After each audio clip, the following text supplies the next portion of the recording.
today, you guys, I'm so pumped about today. So today's all about growth, and I'm a huge fan of growth and development in general, and I love plants. So this is kind of a very fun theme for me today.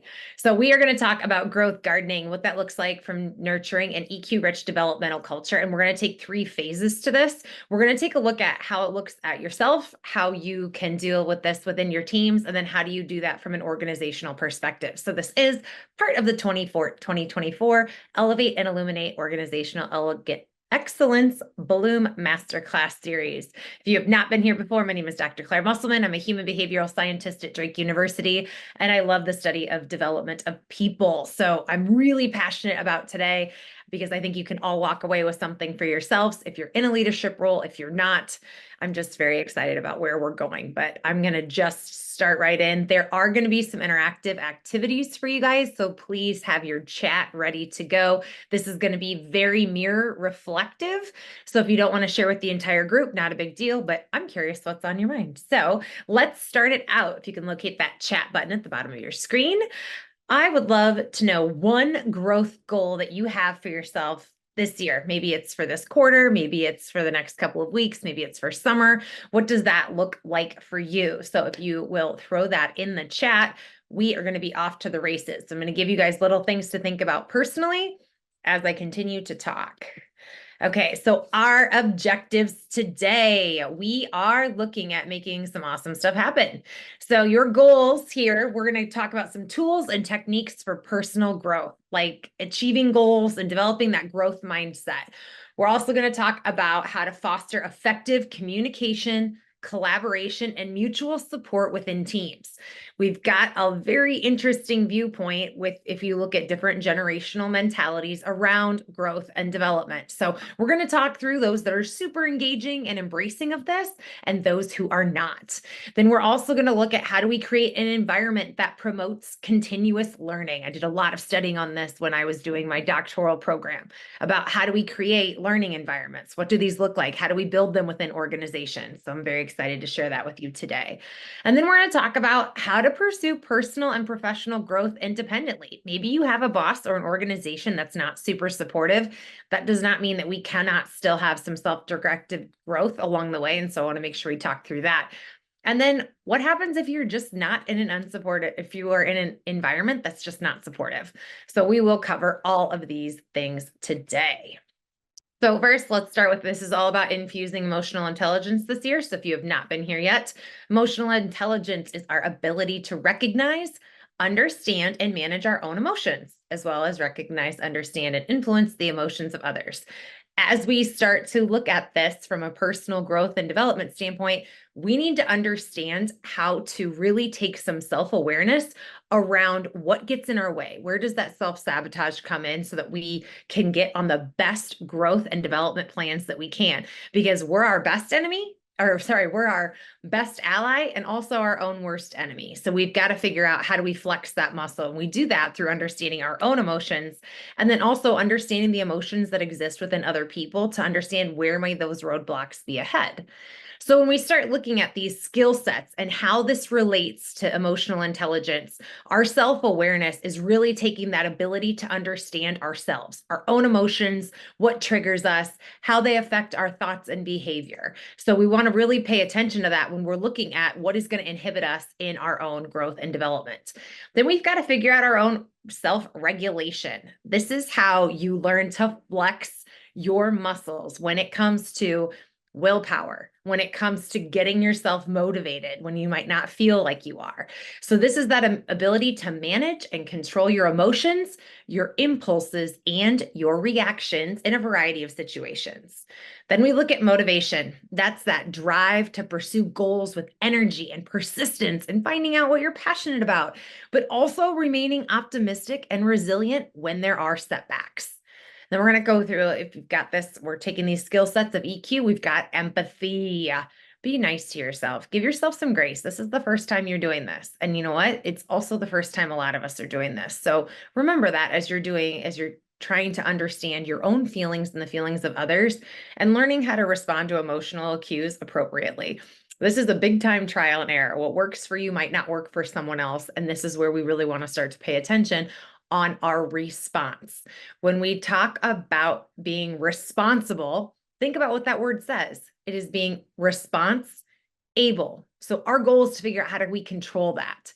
A lot of us have an instantaneous response to things. We expect instantaneous responses in this time period, especially when we're text messaging, email, you name it. And so focusing on this is an important one. And then lastly, social skills. We are the most isolated and alone that we have been in decades, yet we have more mediums to communicate. When we talk about social skills in this context, we are looking at how we build and maintain healthy relationships, communicate effectively, and manage those social interactions positively. So how does this relate? We're going to look at it again from three lenses. We're going to look at your personal growth, your professional development, and then organization. So leading self, leading others, leading organizations or communities. So when we start looking at personal growth, this is our enhanced self-awareness. We want to understand our emotions and how we identify areas for personal improvement, and then this development strategies to address them. So what do we need to work on? Then we want to look at improved self-regulation. And this is managing your emotions can effectively lead to better decision-making and better stress management, which are pertinent when we are looking at personal growth. And then lastly, that increased motivation. A high level of emotional intelligence can help you stay motivated and focused on your personal goals, fostering continuous self-improvement. So I want you to think about this from a personal standpoint. I want you to think about Maslow's hierarchy of needs. When we look at the development and growth standpoint, a lot of us have been in survival mode for a very long time. When I talk about survival mode, we're looking at those bottom layers that are the red and the orange-ish, yellow. Those are your survival modes. You have to have those in order to get to those next level. And when we look at our personal growth and development, it's not always the easiest thing for us to access. If we are constantly just nose to the grindstone, trying to survive, get that paycheck, do what we need to do, we aren't able to ascend up Maslow's hierarchy of needs to be able to start figuring out our personal growth and development needs. I say this because it's important to know that if you're a leader of teams too, not everyone is in the same place at the same time. Maybe someone has just had a child, so they're trying to figure out and are in survival mode of how their life is going to change now that they've just had a child. So they might not want to go down this personal growth and development journey right now because they have a very big personal development going on at home. So I challenge you to think of it in these terms, because when we start to look at that personal growth and development, that's starting to get us more into that esteem and self-actualization components. And so if your other needs aren't being met, it's a lot harder for people to get there. So know where you are right now is totally okay. Just figure out for yourself what that looks like. And it's a good perspective to have when working with teams as well. When we look at professional development, we're looking at effective leadership. This is leaders with high EQ inspire and motivate their teams. They are not dictatorship-oriented top-down. They help their teams manage stress and navigate challenges effectively, contributing to their professional growth, not only for themselves, but for the team, because they look better when the team's doing well. You also can have better team dynamics by understanding and managing the emotions that exist within the workplace. It not only enhances communication, and conflict resolution, but it can lead to a more productive and harmonious work environment. Plus, career advancement for professional development. Yay, professionals with high EQ are often better equipped to handle workplace dynamics, building those strong personal relationships, being politically savvy of what they need to do and who they need to be networking with, and demonstrating leadership qualities that can lead to career advancement opportunities. Something else to think about, and this comes from our friends at Karisk Partners, when we look at what people want from the workplace, there is a segment that says opportunity for growth. People want to learn and they want a sense of accomplishment from their positions that they hold.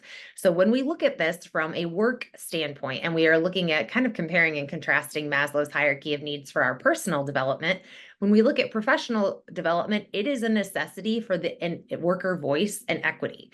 We want those opportunities for growth. We want them in a professional context. Our team members want it. It is our innate need for survival. We want to be able to grow and keep learning and getting those senses of accomplishment, because that is what makes us feel like we are achieving, we are providing a purpose, we are living with meaning and purpose throughout our day-to-day lives.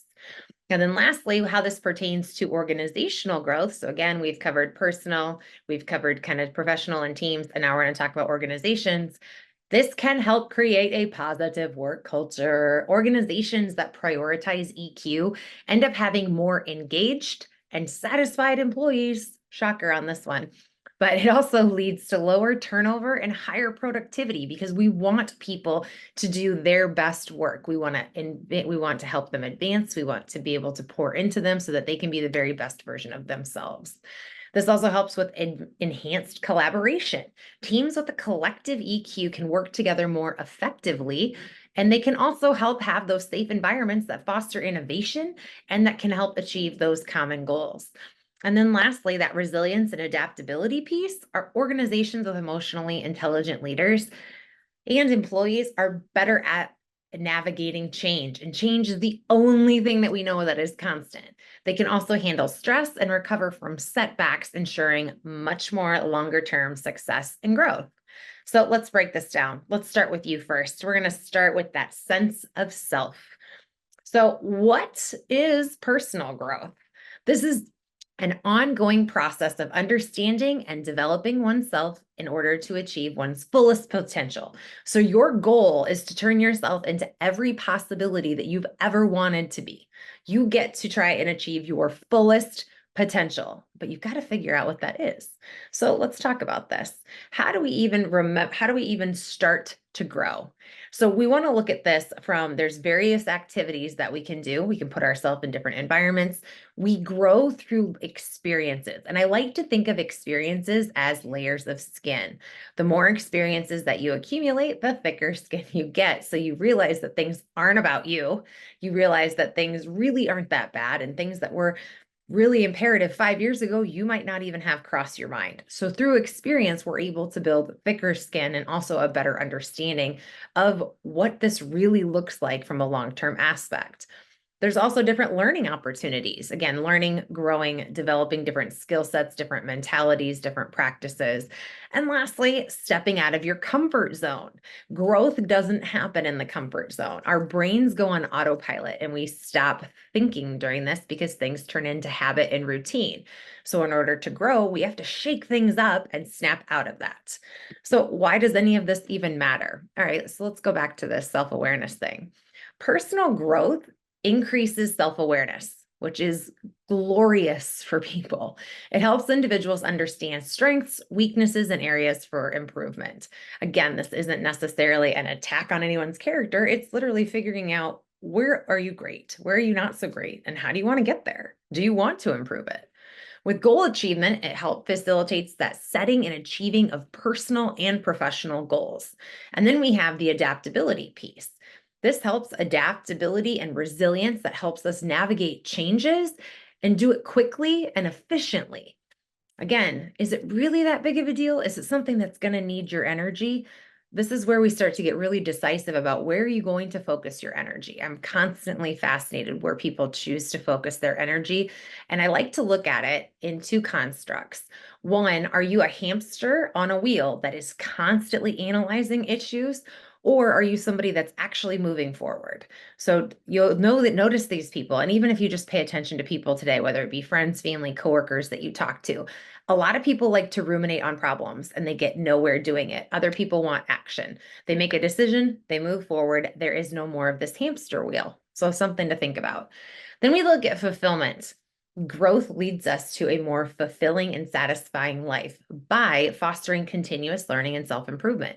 Once you level up, it's time to realize that there's another level. And then once you get to that level, you get to keep going and going. And this is an infinite mindset. And then lastly, this improves our relationships. You get better at communication, you get better at empathy, and you get better at understanding. So some of those key areas that we want to focus on with self-improvement are skills, knowledge, and mindset.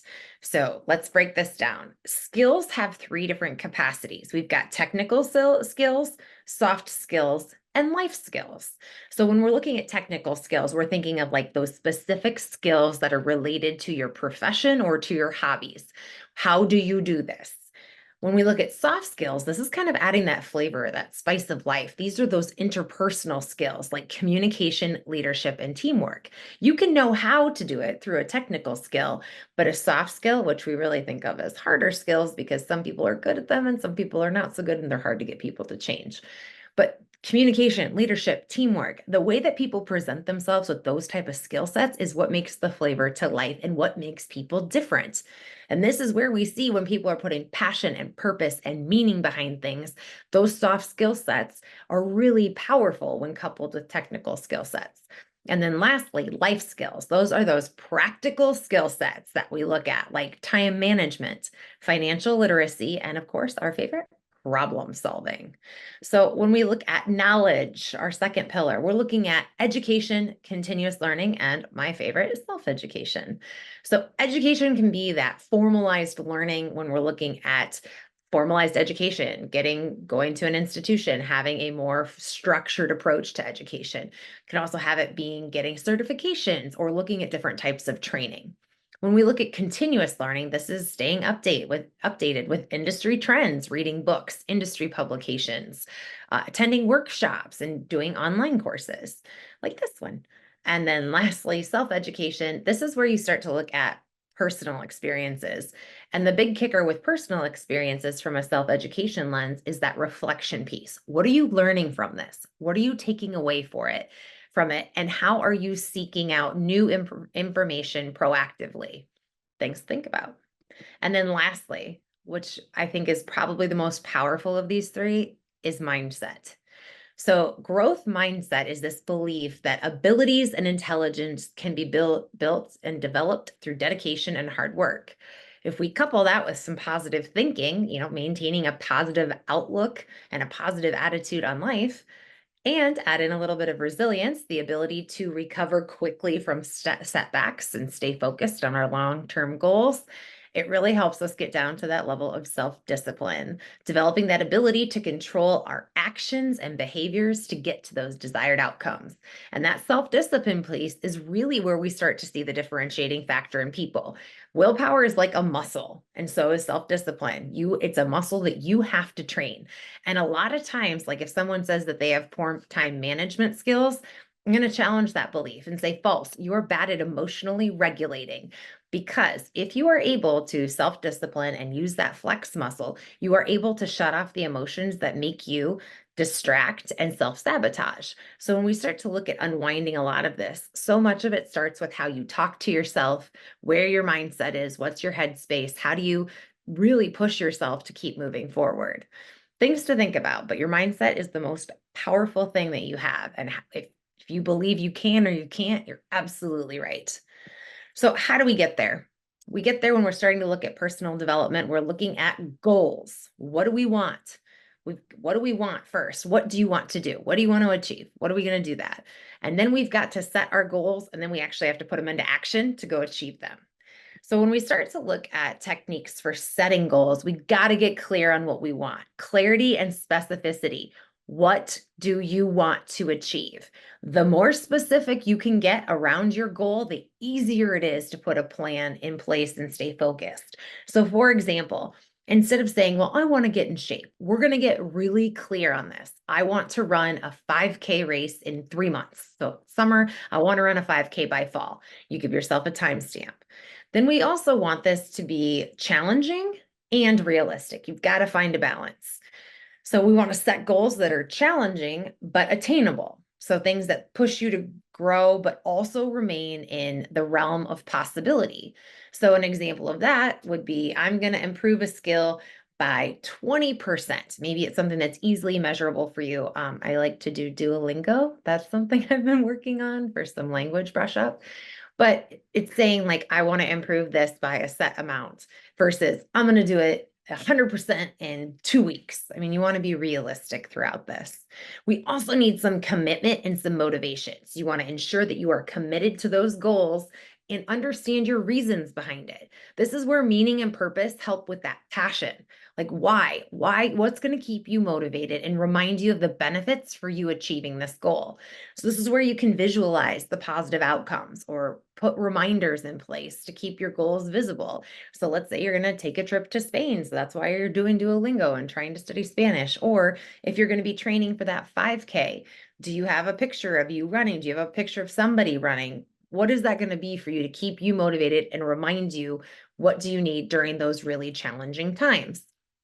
We also want to be flexible. Got to adjust your goals as needed. Sometimes injuries happen. Sometimes life can be unpredictable. We want some flexibility without giving up. So if circumstances change, maybe you just need to modify the timeline to approach your goal. But the idea behind it is to not give up. So if you're training for this 5K, for example, and you miss a couple days because let's say work deadlines get to you, you've got to travel, whatever that might be, then get back at it. Just a lot of times we're like, oh, I've got to do it perfectly or I don't do it at all. No, just get right back to it. All right. One of the best things that I heard of is like if you're on a diet or you're trying to like manipulate your food intake or whatnot, one bad meal doesn't mean a bad day. It just means you got to get right back to it.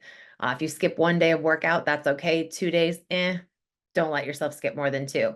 So it depends on what your goals are and what your motivation is. But be kind to yourself and understand that you need some grace and you are supposed to be your best ally. So don't be your worst critic.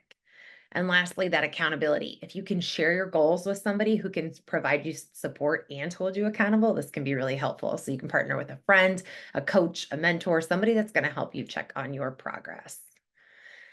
So some of these things you guys might have heard before. Here we go, SMART goals. So when we're defining goals, we really want to make sure that they are specific, defining it, being as specific as possible, looking at the who, what, when, where, and why. Why do you want to achieve this? Why is so powerful? So an example could be, I will read one book per month, every month to improve my management skills. Life hack, get Blinkist, and you can do it in like 15 minutes. It's great. Measurable. We want to establish that criteria for measuring how you're going to get there. How do you know when you've achieved your goal?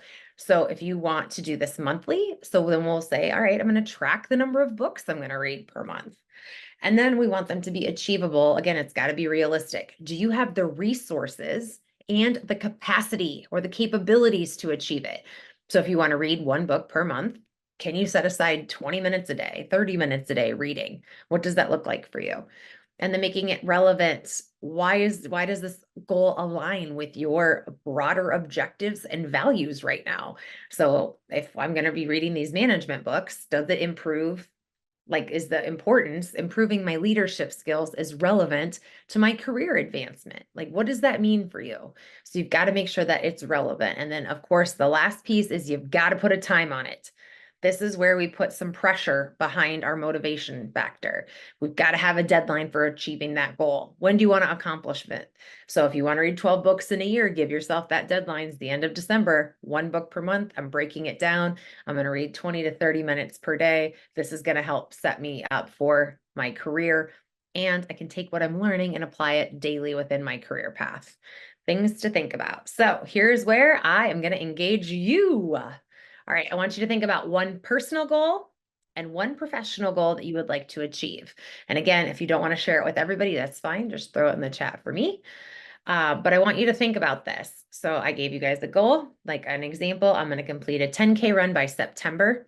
To do that, I'm going to train 3 times a week and gradually increase my distance. Or a professional goal, I'm going to enhance my project management skills by completing an online certification course within the next 6 months. So we have things that are time bound.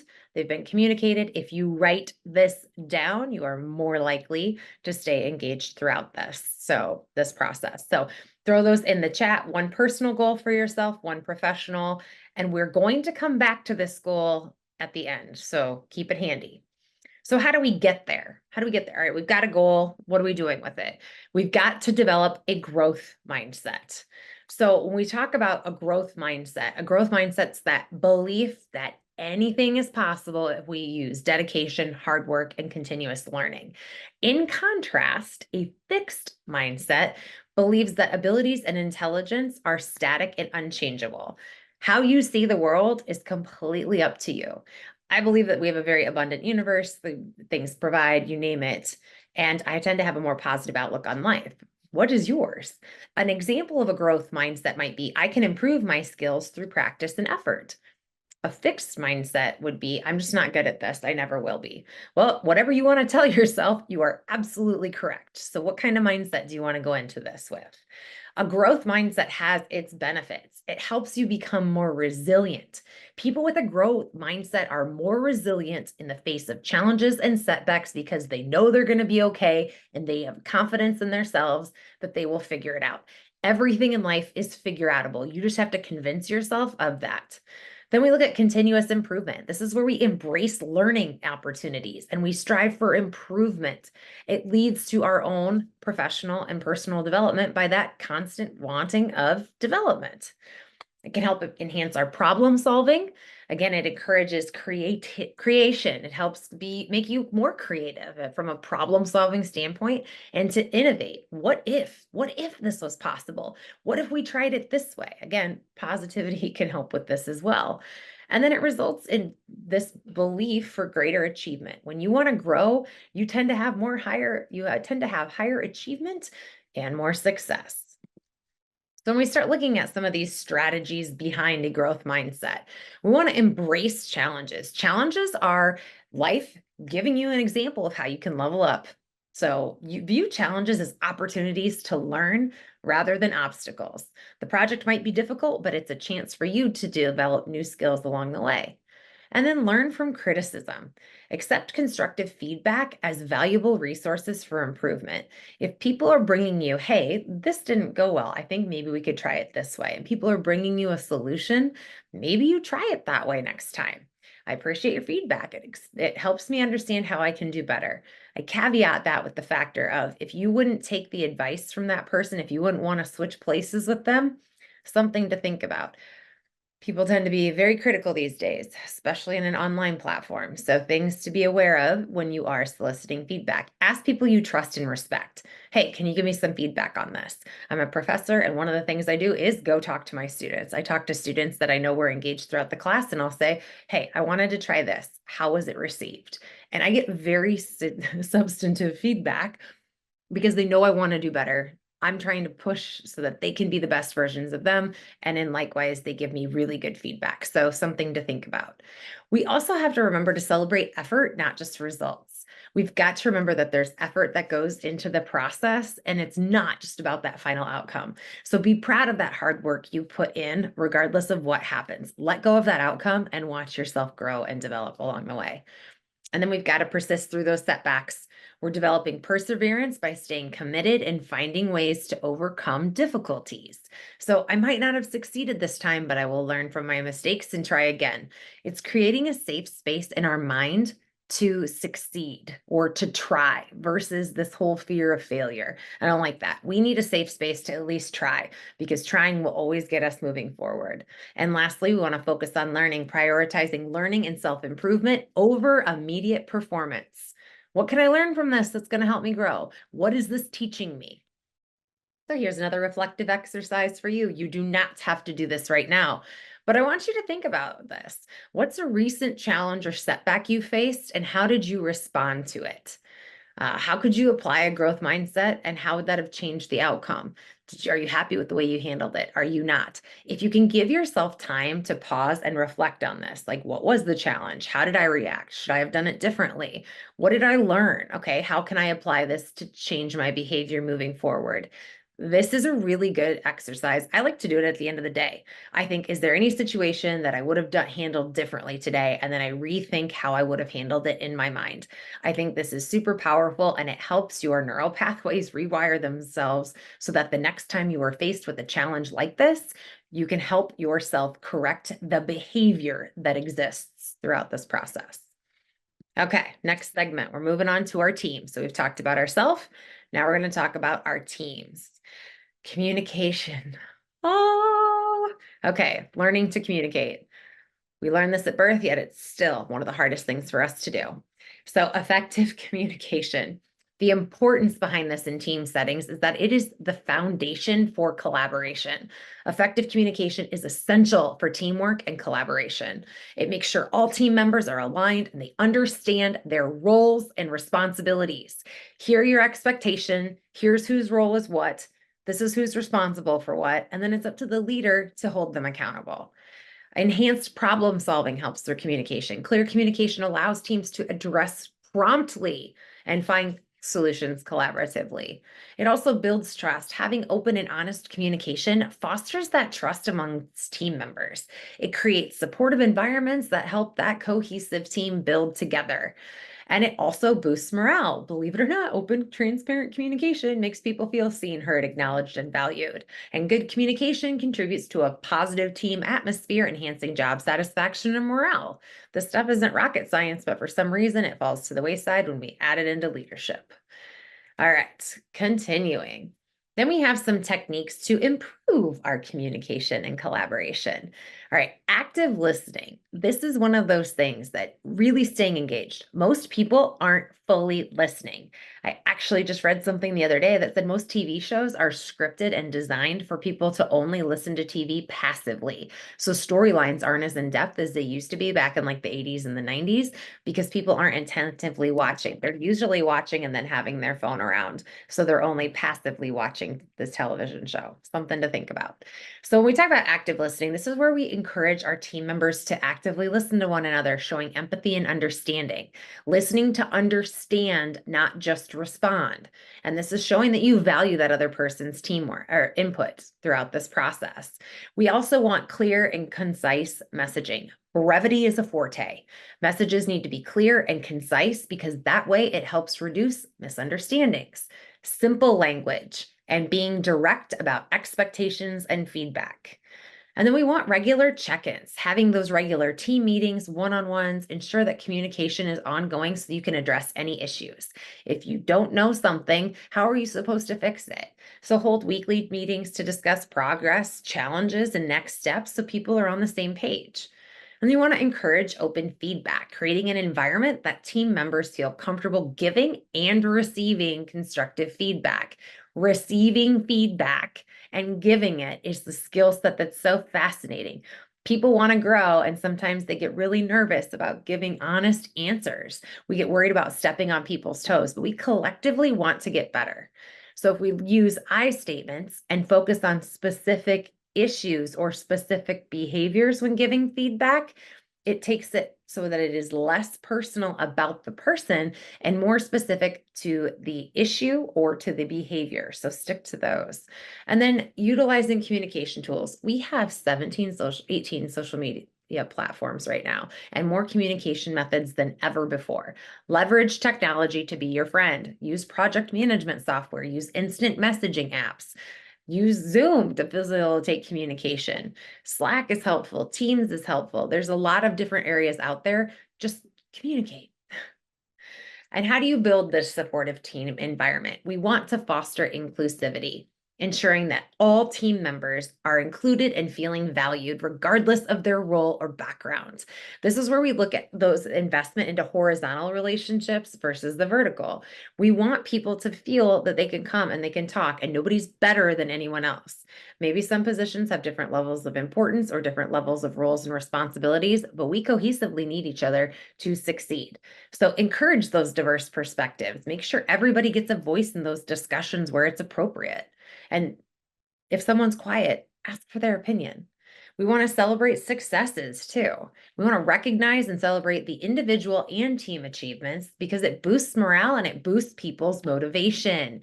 Regularly acknowledging accomplishments, both those big ones and those small ones, can be done during team meetings that help give that little boost of, hey, this is what we've done well this week. We also want to have conflict resolution. Some people get very cringy with conflict, but addressing conflict promptly and constructively helps maintain a healthy team dynamic.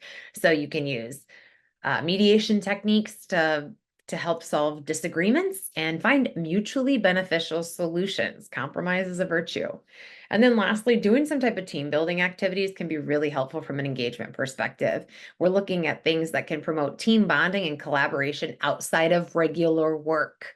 So something like problem solving games or some social events that get people out of their work element and learn that each person is that. We are humans, and pulling them out of the workplace to go do something like a volunteer activity, a service activity, games, something along those lines can be really helpful and beneficial to build that team environment. So now I want you to think about this. Again, going back to you, think about a team activity that might have been successful or enjoyable during one of your work outings. Go ahead and share it in the chat about why it was effective. Maybe you guys do lunch and learns where people share expert knowledge that they might have. Escape rooms are really fun sometimes if you can get yourself out. If you don't, sometimes that's not super fun, but they're there to help improve problem solving and collaboration skills. So something to think about. All right, next up, how do we build this supportive team environment that I'm talking about? All right, strategies that are going to foster that trust and support within teams. We've got to start by creating a safe space. This is all about you as a leader. Encouraging an environment that team members feel safe to express their ideas and opinions without judgment or retaliation. So open door policies where team members can freely share thoughts and concerns that won't be used against them. That's the big kicker on this. Plus, you want to lead by example, demonstrating that trust, support, and transparency come from your own actions as a leader. So be honest about your own challenges and show some vulnerability to build trust. This isn't saying that you say everything under the kitchen sink, but that you're not perfect and that we all have areas that we can grow and develop along the way. And then be consistent and fair. We all come with our own set of bias. We all have biases. Being aware of yours and trying to make sure that you're doing the best job that you can do, we want to make sure that our team members are all treated fairly consistently and everybody's got an equal seat at that table. So applying policies and decisions uniformly to avoid favoritism. We want to build relationships, and to do that is through consistency. It's not a one and done to build a relationship. You've got to build it through regular interactions. This is where hosting regular meetings to make sure everybody's informed and aligned. Maybe it's just once a month. Maybe you do a weekly check-in for certain project groups and a monthly to bring everybody together. Then you can talk about project updates, roadblocks, and next steps, but also keep the group informed. One-on-one meetings, again, building those personal connections and addressing individual concerns. Maybe bi-weekly one-on-one meetings to talk about progress and overall well-being of that human that's on your team. And then lastly, those informal gatherings can be super helpful. Team lunches, coffee breaks, virtual hangouts, something to strengthen the bond. Maybe it's a quick game. Then we also want to recognize and appreciate our team, celebrating those achievements, highlighting successes during meetings and recognizing those who go above and beyond. This will encourage behavior and help motivation. We want recognition to be personalized too, tailoring it to the preference of that person. Think people's love languages. Are they more a words of affirmation person? Are they more of a gifts person? Do they want that recognition? Do they like time? Understanding this can help you really hone into your recognition and appreciation skills to make sure that that person feels validated through the manner in which you're recognizing them. Some people prefer public recognition. Others might just want a quick little thank you note. So you've got to know your team. We also want our peers to be recognizing of each other. This is a big one. We want people to feel like they are being heard along this way and making sure that they're recognizing each other, like a peer program or something along those lines. We also want to encourage professional development. Again, thinking that growth mindset versus fixed. This becomes apparent when we see leaders. Leaders that encourage versus leaders are like, nope, I don't want those people getting better than I am. I've seen this time and time and time again. Guys, there's more than enough for everyone. So we want to encourage that professional development, finding those training and development opportunities, provide access to training programs, workshops, courses, time to study for them, offer a stipend for developments. I mean, if we've got the budget, go use it. We also can try and find mentorship programs. And if you don't have one within your organization, Find people. There is such a wealth in networking, and a lot of groups have mentorship now.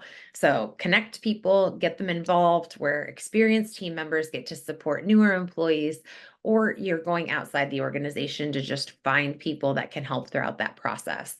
And then continuing those career growth conversations, regularly discussing your team's career aspirations and development plans. Each person on your team should have an individual development plan.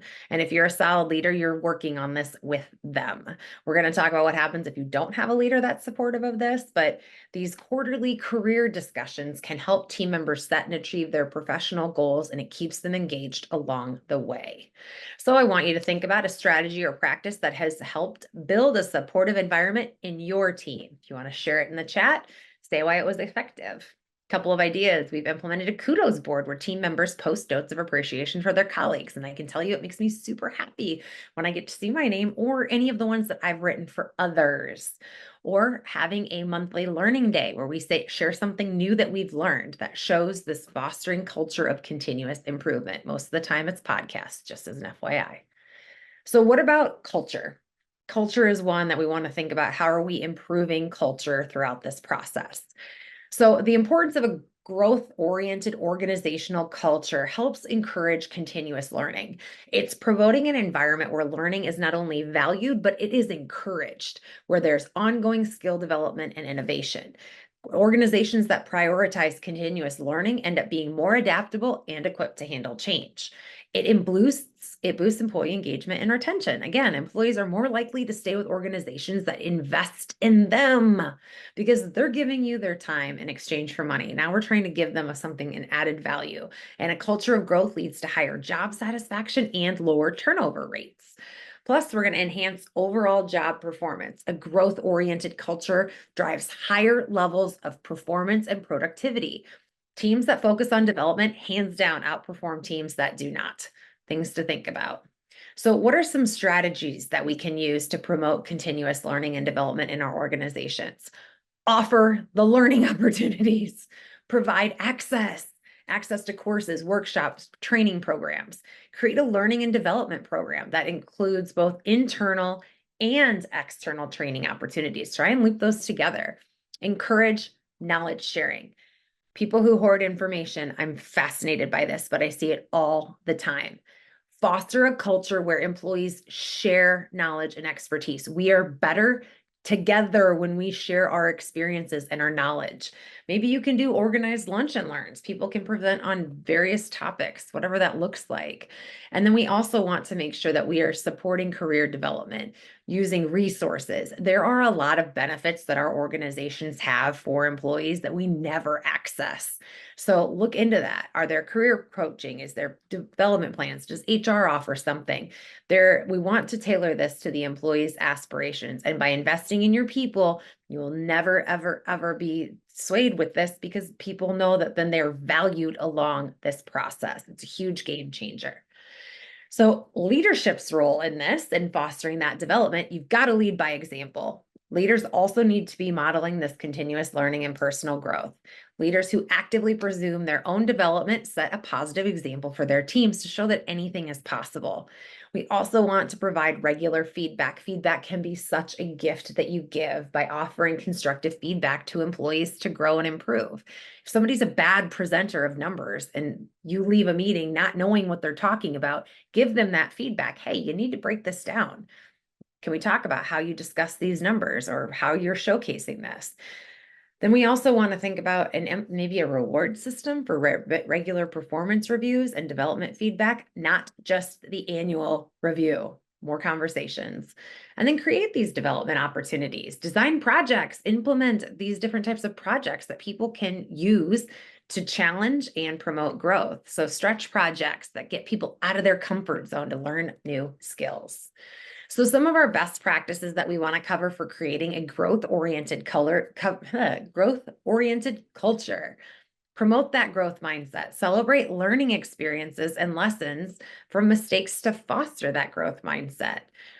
Recognize rewards. This is where we acknowledge rewards and effort to learn and develop, recognition programs, highlighting those personal and professional accomplishments, and then foster that collaboration and teamwork, especially when we're in a virtual environment. Create an environment where collaboration's encouraged and valued, designing team projects that require people to talk to one another and use effective team solving. So let me give you 3 examples of companies that do this well. Google's 20% time policy allows employees to spend 20% of their time on projects that they are passionate about. It actually led to new products such as Gmail and Google News. Microsoft had a growth mindset culture emphasizing learning and innovation. They experienced significant growth and revitalization under Nandella's leadership. And lastly, Pixar fosters this creativity and learning through regular workshops and peer feedback sessions. As a result, they've had some of the greatest animated films, and most recently, I believe you can see Inside Out 2. So things to think about. So if you're a leader, let's talk about this. How do you support your team's development? And then we're going to get into what happens if your leader doesn't help you. So the importance of leadership promoting growth. Effective leaders inspire and motivate their teams to foster that environment of continuous development. Your influence and impact are what makes that growth and development. You're also a model. Leaders are role models. When leaders actively pursue their own development, you're setting a positive example for others to follow, and you show people what is possible to achieve. It's incredibly important. So leaders can support and drive these growth initiatives by offering training programs and workshops and access to online courses and skill development. If you're a leader and say you attended today, did you share it with your team? Like, hey, maybe you should do this, or check out the Bloom Vault, or hey, here's a video on this. Bring people along with you. It makes them feel valued along that process, and you both might even learn more if you talk after the workshop event, you name it. It encourages that continuous learning where teams can continue to further their education and professional certifications. And then pairing experienced employees with new hires or newer people to your team, or people that want these stretch assignments, start to pair people up that help them acclimate and develop the skill sets that they might not already have. Then some of the best practices we want to look at: scheduling those biweekly check-ins, review goals, discuss challenges, celebrate success sessions, whatever our successes. What you want is regular, consistent feedback. Regular and consistent, not those one and done, or we keep missing each other. Really get them out there. We want clear expectations and goals that help people have achievable measurements that they can get to. We want those to also be aligned with their career aspirations. So work with those team members to personalize those plans with specific milestones. And then lastly, we want to acknowledge and reward the team members who are actively pursuing their development. Some type of recognition program that highlights these development opportunities. So some of these leadership behaviors that promote growth: promoting diversity and inclusion initiatives that showcase that everybody's voice is heard. This is that safe space where all team members feel valued and included. And this is when someone interrupts someone else, stopping and saying, "I'm sorry, what were you saying, Claire?" Those type of moments end up making the biggest impact, because it's an actionable behavior that is displayed by leadership. So if you see something, say something, because people are watching. Support risk-taking and innovation. We celebrate those innovative ideas or what you've learned from a failure to help improve future efforts, and giving people that space to try.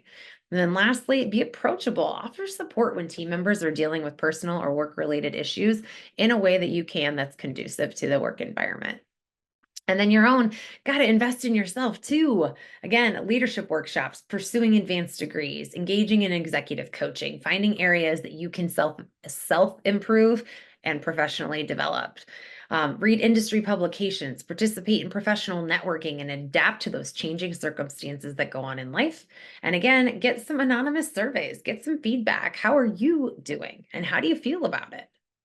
So now let's talk about independent growth. I want you guys to remember that, first of all, you are your own best ally throughout this process.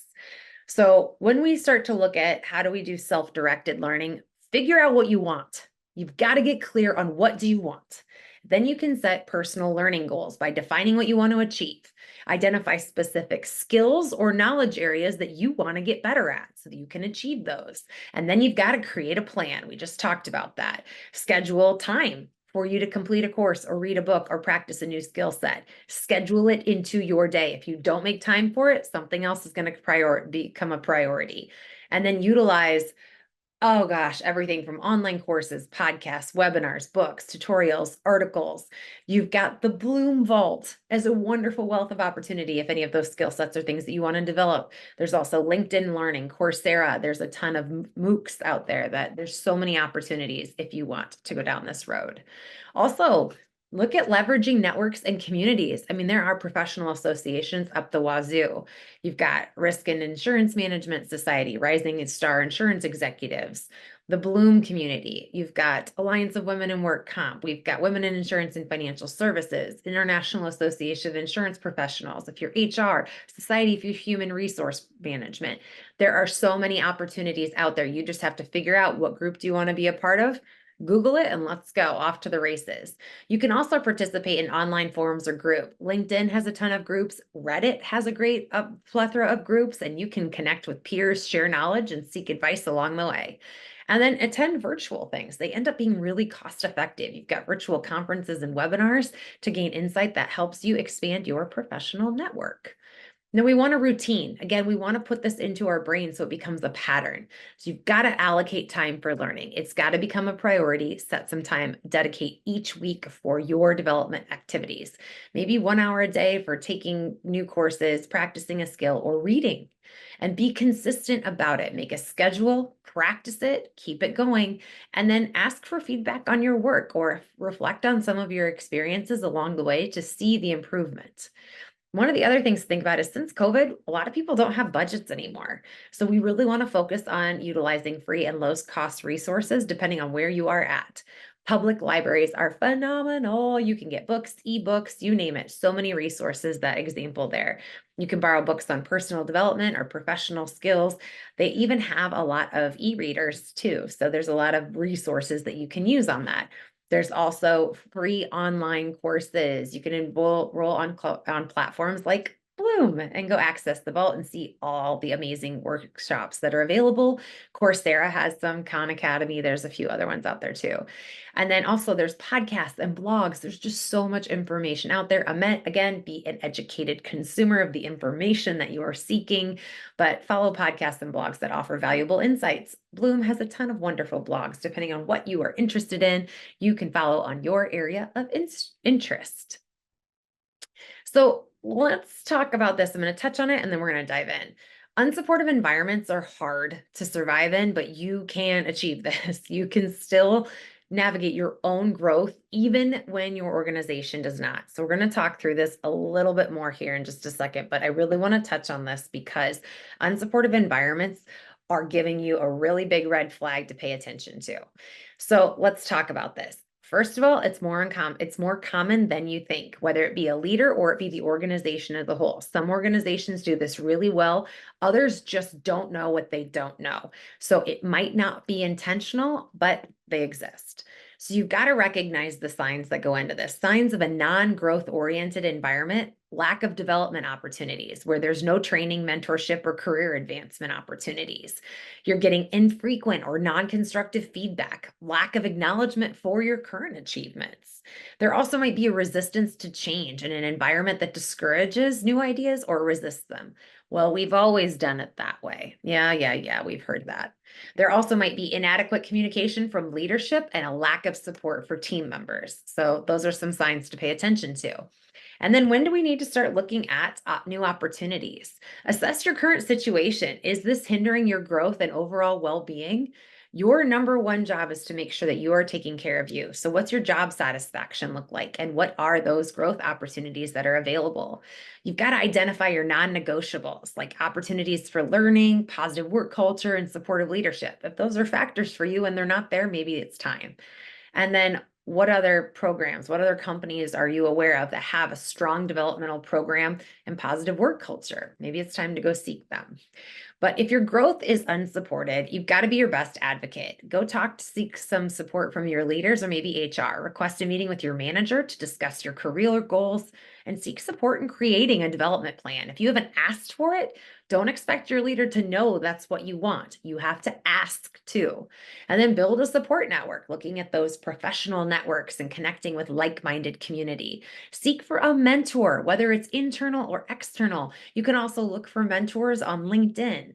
And then stay committed to your personal growth. Regardless of what is going on, you still need to be investing in your personal and professional development. Again, online courses, workshops, reading books, podcasts, you name it.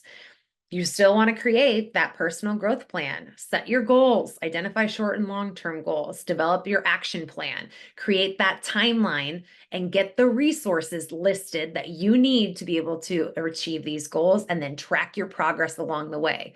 For a bonus, you need an accountability buddy, whether that be a weekly check-in with yourself, a friend that you have coffee with, a mentor that you check in with once a month. You are responsible for your growth. And then finding that motivation. We've got to maintain that motivation and focus. Keep that positive mindset. Remind yourself of the benefits of personal growth. Stay committed to your learning plan. Acknowledge and celebrate your progress, regardless of how small it is. You've got to reward yourself for reaching those milestones and achieving your goals. And stay resilient. It's okay if you fail. There are opportunities for growth. At least you tried. You've got to start by trying and give yourself the grace of knowing it's not always going to be perfect. It's not a linear line. It ends up being very squiggly when we're on the journey of growth and development. So let's talk about your growth plan as we've got a couple minutes left. So after all, this is all about you. So when we're creating our growth plan, it needs to be written down. I have a whole nother thing if you guys want the research about why writing things down is so important. But you've got to set those clear and specific goals.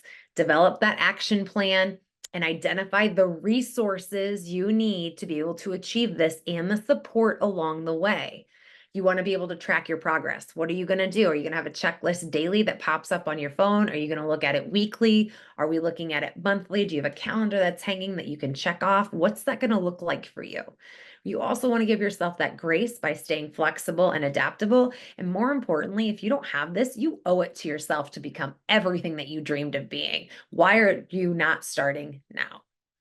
So here's your turn. I want you to create your own personal growth plan. So you've got a couple minutes left. Identify just one personal and one professional goal. And if you wrote it down earlier, come back to that. Can you add in a little bit of depth to that? We talked about I'm going to run a 5K. And I think I said 3 months in the beginning. All right. So now I need to make a running schedule, stick to it, and put the time in my planner. Or proficiency in data analysis. I've got to research and put myself into a class, or I think project management or something along those lines. So real quickly, to recap these takeaway for you, your teams, and your organizations, this is going to get sent out because I promised this today was going to be full of information for you guys because I love this topic so much. Personal development, got to have those clear goals. Going to have that growth mindset of how we're going to get there and embrace what if I just try, and then make that plan with those milestones. Then we're going to look at, if you are looking at it from a team, we are looking at that open and effective communication that's consistent. Consistency throughout this process. It's going to help build that trust and support. You're going to build those bonds of connection along the way and also encourage that regular feedback. Here is something to also think about. While you're going through this encouraging of feedback, you don't have to take all of it. Some of it's going to resonate and be really powerful, and others of it's not. So let that other stuff roll off. Take the ones that you know are going to add value and get off to the races. And then from an organization, we've got to build cultures that value and promote that continuous learning and development. Leaders need to have those growth behaviors and implement strategies that focus on collaboration, innovation, and adaptability, because that's where we are headed. So with that, some action steps moving forward. Make sure you've got your plan. Start that team development. If there's not some organizational initiatives that are already present in your organization, we really need to get there. And also continuous learning all along the way. It really doesn't matter if you're at work or you're at home. We are learning constantly. Don't believe me? I just played a game of Tetris with the dishwasher. I promise every day is a learning opportunity. So with that, I leave you today. If you have any questions, comments, or concerns, please feel free to reach out.